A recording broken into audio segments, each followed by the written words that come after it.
আজকে আমি গুরুত্বপূর্ণ ভিডিও নিয়ে আসছি আপনাদের সামনে। এই ভিডিওটা দেখলে আইডিয়া করতে পারবেন বা বুঝতে পারবেন আপনাদের সমস্যাগুলো সমাধান করার উপায়গুলো হচ্ছে আমি বাংলাতে দেখিয়ে দিচ্ছি। দর্শক তাহলে সাথেই থাকুন, আমাকে দেখতে থাকুন আমার এই পুরো ভিডিওটা। তার দেখতে পাচ্ছেন আমি কিন্তু প্রথমে এই যে ফেসবুকের ড্যাশবোর্ডে চলে যাচ্ছি, আর ড্যাশবোর্ডে চলে যাওয়ার পর আপনি আস্তে আস্তে স্ক্রল করবেন, দেখবেন নিচের দিকে আসবেন।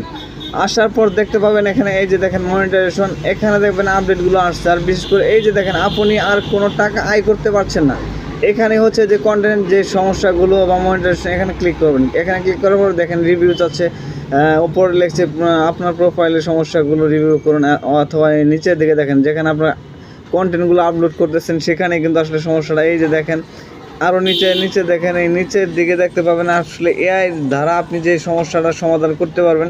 এখানে কিন্তু এই যে মেটা এআই সাপোর্ট, এখানে কিন্তু ক্লিক করে আপনার সমস্যাগুলো সমাধান করতে পারবেন। আর বিশেষ করে যে রিভিউতে ক্লিক যখন করবেন তখন কিন্তু দেখতে পারবেন এই সমস্যাটা, মানে আপনি নিজস্ব অরিজিনাল ভিডিও দিচ্ছেন তারপর এই সমস্যাগুলো দেখাচ্ছে। এটি কেন দেখাচ্ছে? আপনার কিছু কন্টেন্ট থেকে আয় করা যাবে না, এটি আমাদের পলিসি, আমাদের মনিটাইজেশন সেটিং বা অন্যান্য প্রয়োজনীয় মেনে না চলার কারণে এই সমস্যাটা সৃষ্টি হয়েছে, আর যার কারণে আপনাকে সমস্যাটা দিয়েছে। এখন এই সমস্যাটা সমাধান করতে গেলে আপনাকে এই যে দেখতে পাচ্ছেন মেটা এআই সাপোর্ট, এখানে ক্লিক করে আপনি তার সাথে একটু সময় নেবেন, তারপর কিন্তু চলে আসবে, একটু সময় নেবে, তারপর চলে আসবে। যখন আসবে এই যে এসে পড়েছে, কিন্তু আপনি